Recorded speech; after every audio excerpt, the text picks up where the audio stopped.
Jimin, you aren't understanding me. There's nothing to understand, Ryan. You are making assumptions. She let out a tired sigh. I'm not making assumptions. Okay, listen to me. I don't feel good about your secretary. When I went to your office to have lunch with you, I saw how she was looking at you and she was purposely showing her skin. She stated calmly. She didn't want this baseless argument to convert into a big fight. But I don't give a damn about her, nor about any other woman. She's just my assistant, nothing more. I know, Jimin, and I'm not accusing you for anything. I'm telling you to be careful. I don't get good vibes from her. She's not a good person. He clenched his jaw. He was getting frustrated with every passing second. He wanted to spend some quality time with her after a long productive day, not like this, arguing with her over a third person. Stop it, Ryan. I have had enough of this bullshit. I came home tired after working my off. I want to have some good relaxing time with you, just you and me. But Jamin, enough Ryan. I'm done with this conversation. I can't just go around firing people because of your insecure self. Stop being jealous. Irritation lingered in his tone as he spat those words with raised voice. She became silent. Her eyes reflected hurt. I wasn't telling you to fire her. I was alarming you to be careful around her. She muttered in low voice.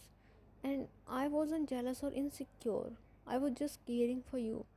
His eyes softened as he looked at her with now regretful eyes. He reached out to hold her hand, inching closer to her, but she stepped back. Petal, I'm tired, she said, cutting him off in between. Though her aura was calm, but her eyes reflected the turmoil of emotions she was going through at that time. She stepped back and turned around, ascending the stairs towards their room.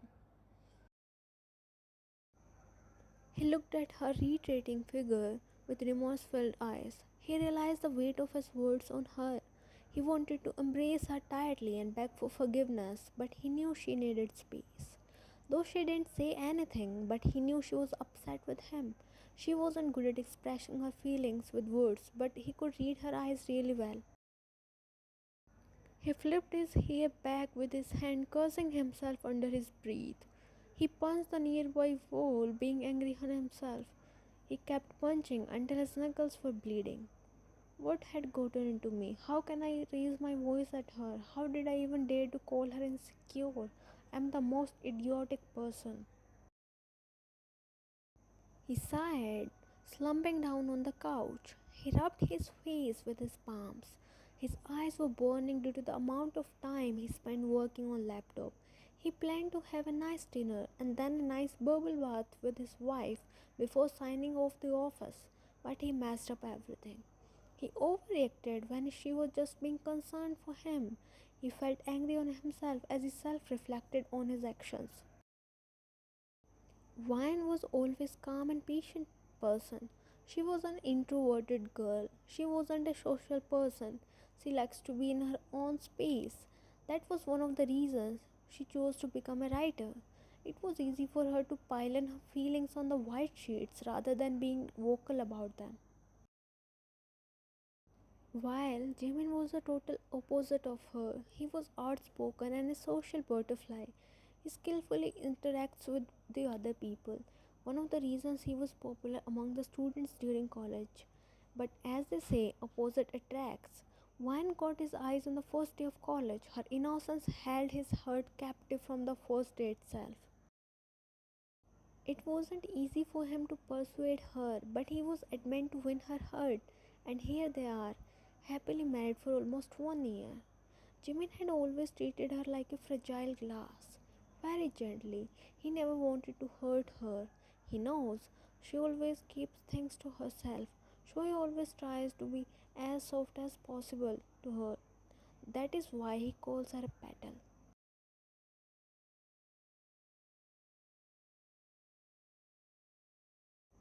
An hour passed with Jimin practicing an apology in his mind and providing her the needed space. He glanced at his wristwatch.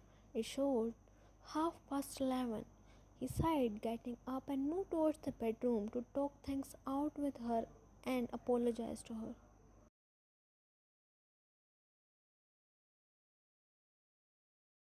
He sighed in disappointment, seeing her fast asleep. She was sleeping on the edge of the bed, back facing his side. She was really upset with him. He removed his clothes, leaving his briefs on. He climbed on the bed, lying down beside her.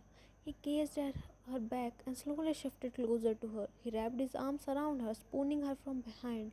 He buried his face in her neck. "I am sorry, Patel," he whispered against her neck. He raised his head and looked at her face, which was looking peaceful. "You look more beautiful when you are asleep. I'm really sorry for hurting you." He gently pecked her cheeks and went back to his previous position. Her vanilla and amber fragrance calmed his mind, and in no time he was in his dreamland.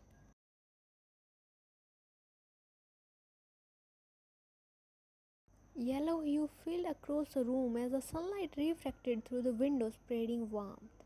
The male groaned as the sunlight fell on his face, disturbing his peaceful slumber.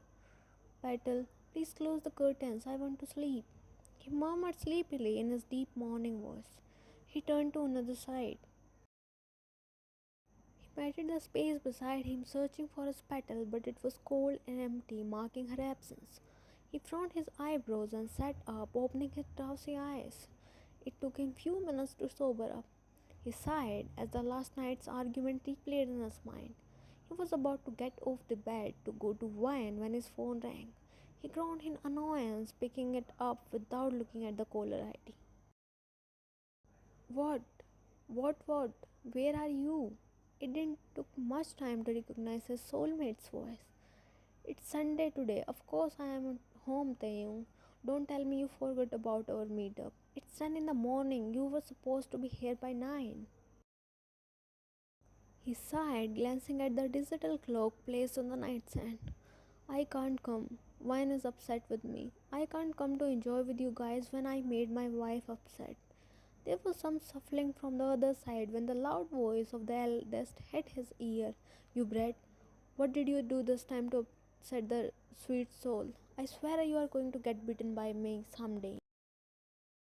There was again some murmuring from the other side when he heard the voice of the second eldest. There was a series of curses thrown on him. "You better not trouble my sister if you don't want to die early. I always carry a knife with me. Don't make me use it on you." He was about to say something when he heard them arguing, and the phone was now with the youngest. "Jimin, invite me on dinner. I miss Wine's handmade pasta." Jimin gritted his teeth, controlling himself to not curse out loud at him. His wife is upset with him, and this dog wants to eat pasta. "Give me the phone, Jungkook." Jimin heard his faint voice in the background before he heard it clearly.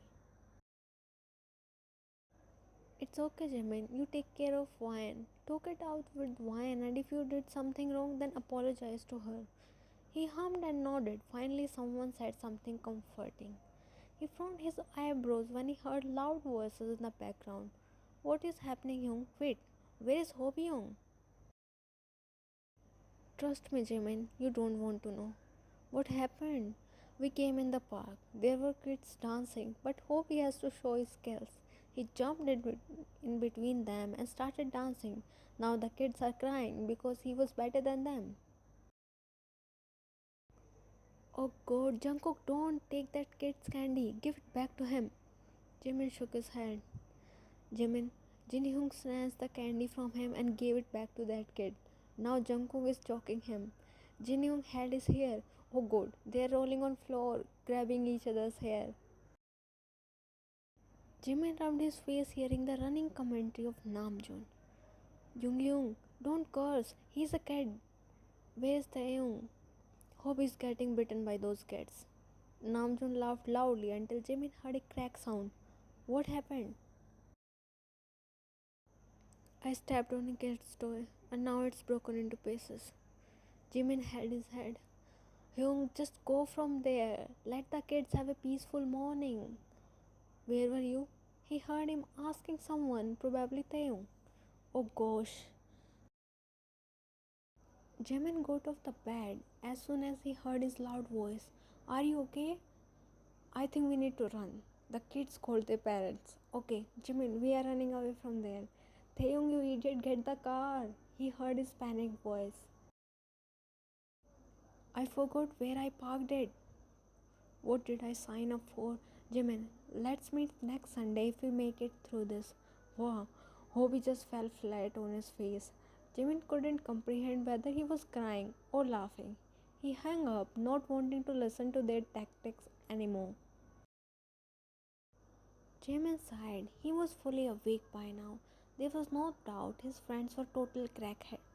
He was one of them too. If it were any other time, he would have laughed out loud, rolling on the floor. But this time, he was guilt ridden. All he could see was Wine's hurt face. He needed to apologize first. He heard the doorbell ringing. He moved downstairs to see who had come.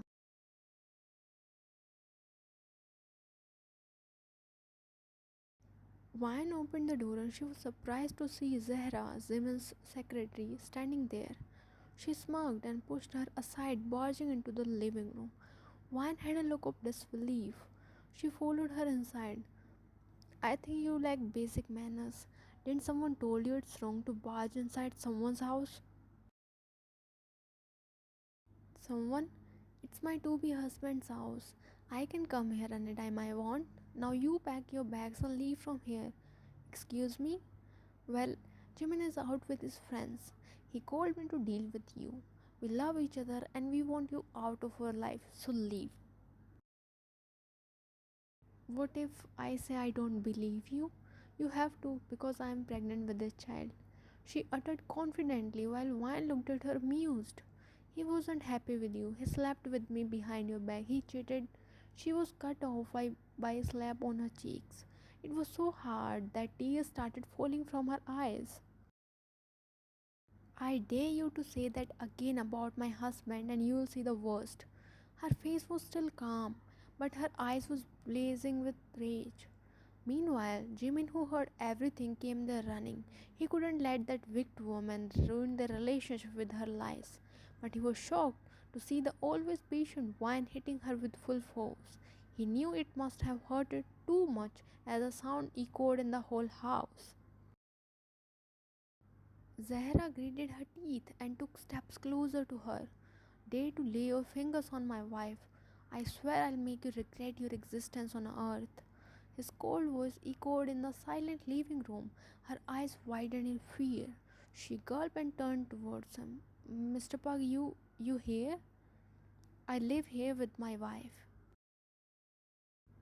Vine moved two steps back and crossed her arms on her chest, calmly enjoying the drama. What were you saying? When did I started loving you and you, pregnant with my child, you need some serious medical help. I I'm pregnant with your child. That night at the party you got drunk and I called my wife. She took me back home. But I'm really pregnant. You know what? If I were at your place, I wouldn't have spiked my own drink. They both looked at Wine, one with confusion and other with fear. What what are you talking about? This woman mixed sedatives on your drink that day, but as the dumber she mixed those drugs in her own drink. Stupid. Wine chuckled, shaking her head. Zahra's face turned pale as the words sank in her mind. No, he is the father of my child. Are you slow? Didn't you hear him? I took him back home. Nothing happened. Wine gave a tight lipped smile to her. Jimin blinked his eyes in shock. I I never knew you would stoop so low. I pitied on you and gave you the job because your mother was sick and you needed money and you. Jimmy looked away with disgust in his eyes. Wait, last time I checked, she had no mother. It's been more than 6 years since her mother passed away. His mouth opened in shock. What? You you are the most shameless person I have ever come across. You are disgusting. Get lost from here and don't you dare to step in my office or house ever again. Just get lost. He gritted out. His fists were clenched tightly, his eyes full of anger, and face was stoic hard. The door is that side, by the way. Wine pointed at the door. You Why can't you leave me? I love him and you are being hurdled between us. Just leave from his life.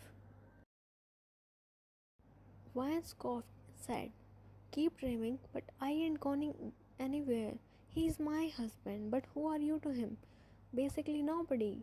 Now get lost. You have other tasks to do, finding your baby daddy. Or you want me to help you finding him? She smiled, pointing at her belly. Now leave before I call the cops. I'll sue you. No, you won't. I advise you to stay away from me and my husband. Do not mess with me. An ocean is more dangerous when it is calm. You definitely don't want to dive into it, no? Her tone had warning which made her shiver in fear and she ran away from there. Vine looked at Jimin, who looked down in shame. I'm sorry, Petal. Your breakfast is on the table. She uttered coldly and tried to move past him, but he held her wrist. Baby, listen to me. I'm not in the mindset to listen to anything. I want to be alone. I'm sorry, he whispered before leaving her rest. She ran upstairs towards her study room, which was specially designed by Jimin. The room was solely hers, where she reads and writes. He bit his lower lip as he realized he messed up really bad this time.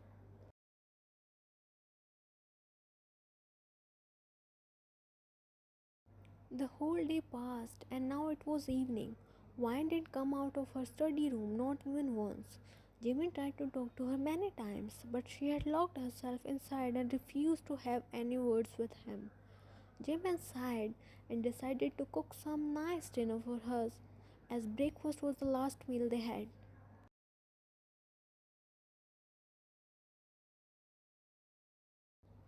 Petal, come out and have dinner. He knocked on the door but got no response. You don't want to talk to me? Okay, don't. But at least have your dinner, please. He leaned his head on the door. There was still no response. He looked down and stepped back, turned around to go, but the door clicked open and Wine walked past him without looking at him. He smiled. At least she wasn't skipping her meal.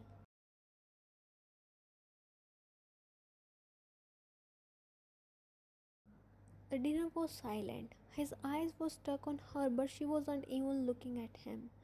After having dinner, Wine ran to their bedroom, giving no chance to him to say something.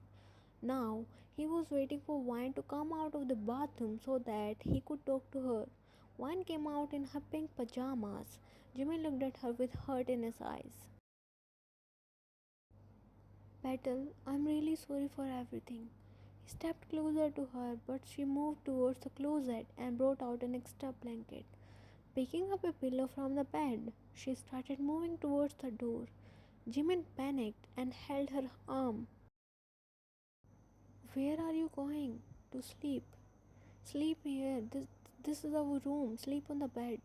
Jimin, I'm really tired. I want to sleep. Leave my hand. No, I'm really sorry, Petal. Jimin, please. She looked at him and he loosened his grip on her. She went out, leaving him alone there.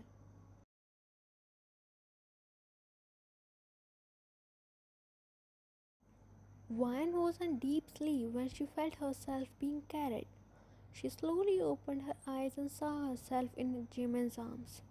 What are you doing? She asked sleepily. Taking you to our room. Put me down. Petal, I know you are upset. You can slap me, kick me, curse me, punish me in any way you want, but not this. This is pure torture. I'm having nightmares of you leaving me. I'm scared. Please, not this. Vulnerability lingered in his tone on his face as he voiced out those words.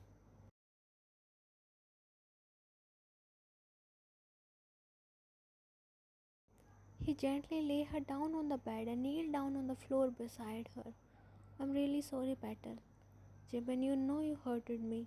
I know, and I'm really sorry for everything. I'm sorry for arguing with you. I'm sorry for raising my voice at you. Sorry for calling you insecure and jealous. I didn't mean it. I'm really sorry. He apologized. He felt overwhelmed with fear as tears rolled down his eyes. Wine cupped his face between her hands and wiped his tears gently. Don't cry. I'm sorry. I swear I have nothing to do with that woman. I gave her this job because she cried for help. I pitied her, but I didn't know she was lying all along. I know, and I trust you, but I don't trust her. That's why I was asking you to be careful. I'm really sorry, Van. I never noticed what she was trying to do. Jimin, sometimes you tell me to stay away from a particular man. Why? Because I'm a man too, and I know what he's thinking. Exactly. I'm a woman, and I read through her. She wasn't giving good vibes. I was trying to be a good human. I was just helping her, and she wanted to ruin my happy life. I know. We can be good, but we can't predict the same for the other person. We should be little careful around people. Everything is unpredictable. But how do you know about her mother and about that party? I wasn't aware of anything. My brother helped me. Jungkook? Yeah. I called him yesterday after our argument. He did everything. He's going to punch me for sure when we'll meet. Why chuckle? He won't. I'll tell him not to break my husband's handsome face. Is my apology accepted? Why shifted a little, making space for him. She patted beside her. Come here. He instantly climbed on the bed, lying down beside her. She wrapped her hands around his torso and pulled him closer. He buried his face in her neck and tangled up their legs. I was scared. He mumbled against her skin. I'm here. She kissed his head, leaving a peck on his hair. You won't leave me, right? I won't. You need to sleep now. He hummed and snuggled more into her. I love you. He mumbled before sleep took over him. Love you more, Big Battle. She replied before drifting into her own dreamland.